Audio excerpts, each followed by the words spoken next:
ദൈവം പ്രകൃതി ഭംഗി കൊണ്ട് അനുഗ്രഹിച്ച നാട്, മനോഹരമായൊരു നാട്. പക്ഷേ അതിന്ന് ചട്ടമ്പി നാട് എന്ന അപരനാമത്താലാണ് അറിയപ്പെടുന്നത്.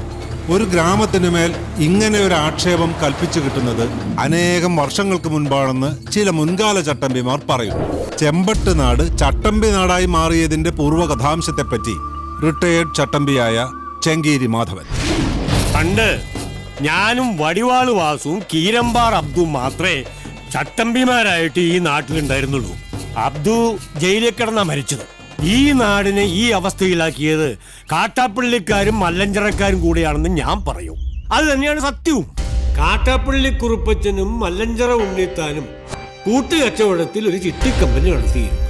കർണാടകത്തെരുവിൽ നിന്ന് ഉണ്ണിത്താൻ മകനെ പോലെ കൂടെ കൂടിയ ഒരു കള്ള ചെറുക്കം കാരണം ചിട്ടിക്കമ്പനി പൊളിഞ്ഞു. അതോടെ കാട്ടാപ്പള്ളിക്കാരും മല്ലഞ്ചറക്കാരും പരസ്പരം കേസും വഴക്കുമായിട്ട് കൊടിയ ശത്രുക്കളായി പിരിഞ്ഞു.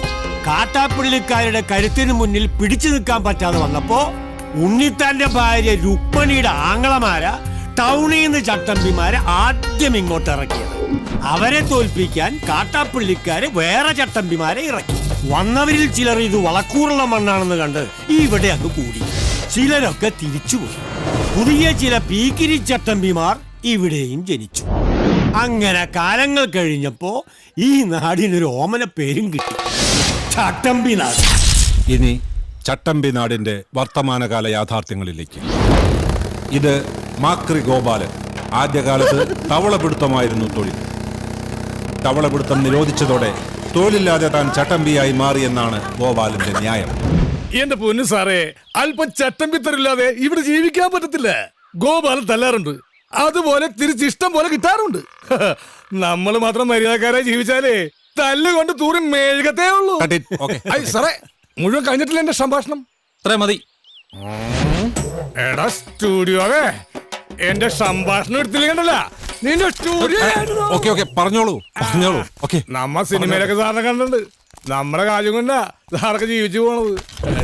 പിന്നെ ചട്ടമ്പിമാരുടെ വിഷമത്തെ കുറിച്ച് പറയുകയാണെങ്കിൽ, ഞങ്ങൾക്ക് സർക്കാരിൽ നിന്നും യാതൊരു ധനസഹായം ഇതുവരെ ലഭിച്ചിട്ടില്ല.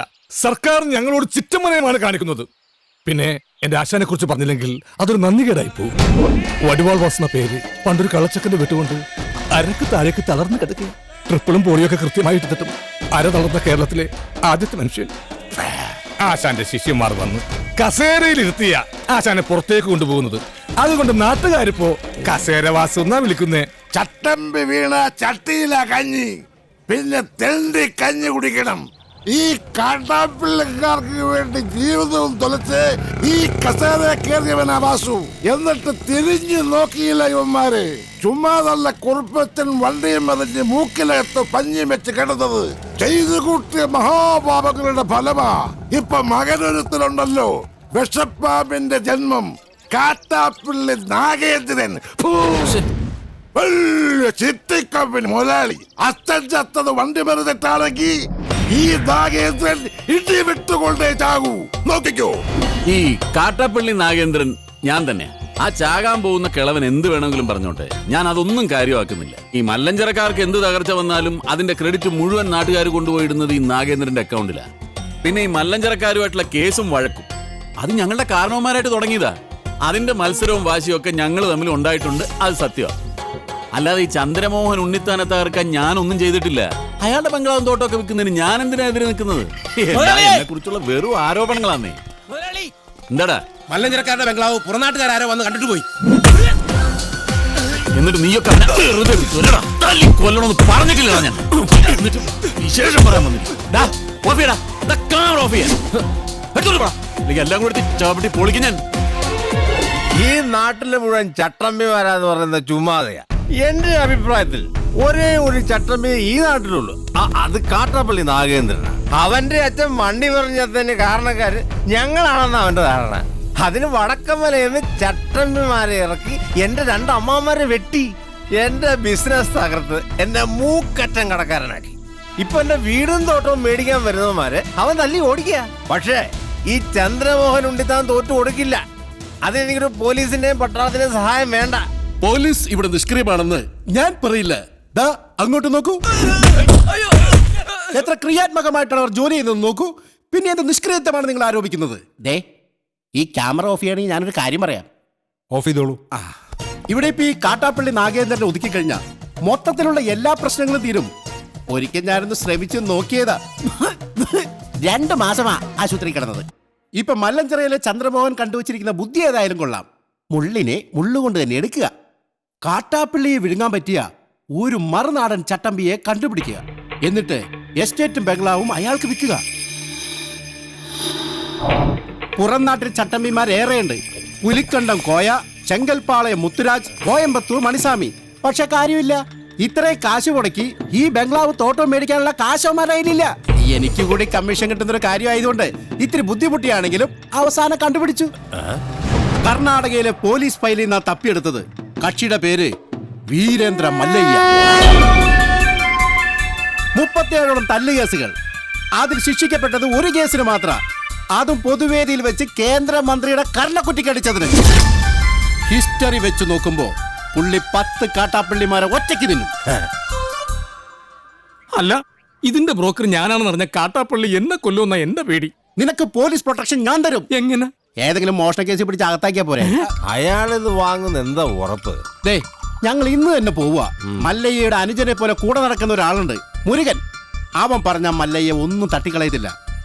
ആദ്യം ഞങ്ങൾ ചെന്ന് മുരുകനെ പിടിക്കും. അയ്യോ, എന്നെ ആരെങ്കിലും രക്ഷിക്കണേ! എന്റെ അമ്മേ! അയ്യോ! ഗൗഡാ! ഗൗഡാ! എടാ, ഒന്ന് വേഗം വാ! കേറ്, അവിടെ വണ്ടിയുണ്ട്. അയ്യോ! ഓടി വേഗം! നീ എന്തൊന്നും മിണ്ടാത്തെ? പേടിച്ചു പോയാ? ഇനി എന്തിനാ പേടിക്കണേ? ഞാനില്ലേ കൂടെ? ഈശ്വര, ഇവനിതെവിടെ പോയി? അവന്റെ മുട്ടാടി അവനെ തൊട്ടുവരുത്.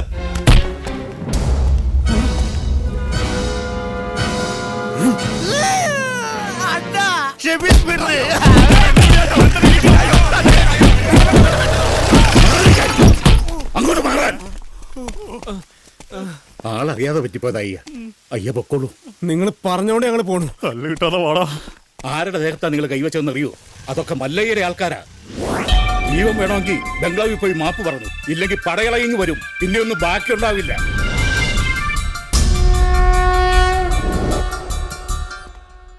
ഇവൻ എന്ത് പറ്റിയെന്നാ നിന്നോട് ഒന്ന് പറഞ്ഞത്? ബൈക്കിൽ നിന്ന് വീണെന്ന്. ബൈക്കിൽ നിന്ന് വീണു. ഇവനെ തല്ലിയ ആളുകൾ മാപ്പി വയ്ക്കാമെന്ന് നിൽപ്പുണ്ട്. തല്ലിയപ്പോഴാണല്ലോ ബൈക്കിൽ നിന്ന് വീണത്. മിണ്ടരുത്. മല്ലയ്യ എവിടെ? അപ്പുറത്തെ മുറിയിലുണ്ട്, ആവി കൊള്ളുക.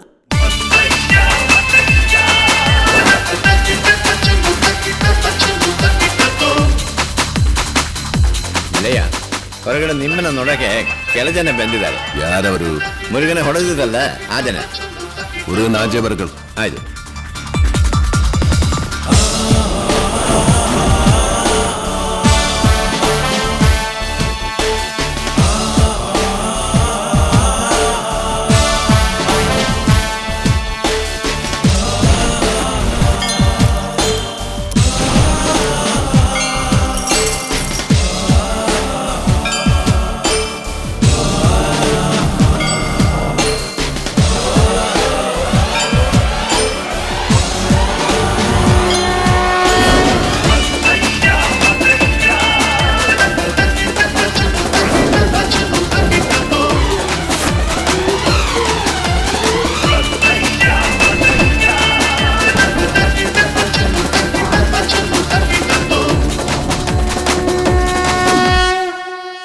വേറെ ആൾക്കാരാ, ഇവരല്ല എന്നെ തല്ലിയത്.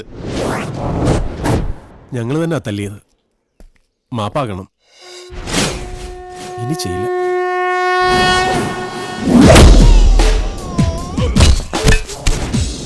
നായിന്റെ പട്ടി മോനെ മാഭേളക്ക് ബന്ധത് ബാളായിട്ടാ ബാടാ. എല്ലാരും ബാടാ, എല്ലാവർക്കും തരടാ മാപ്പ്.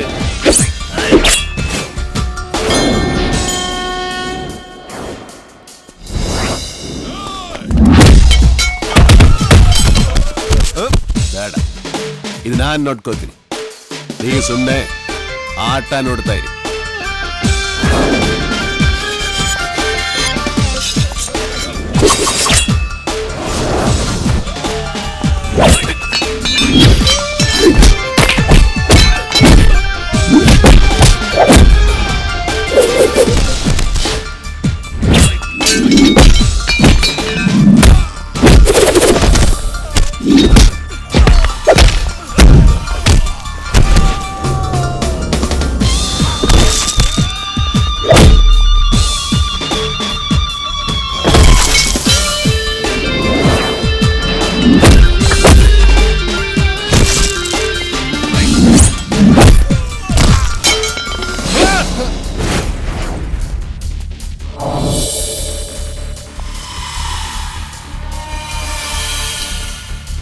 யாராடா നിങ്ങൾ കൊട്ടേഷനാ. யாரழைச்சது കാട്ടാപ്പള്ളി. யாரு കാട്ടുപുളിയാ കാട്ടാപ്പള്ളി കേരളത്തിൽ നിന്നാ. ഓടോ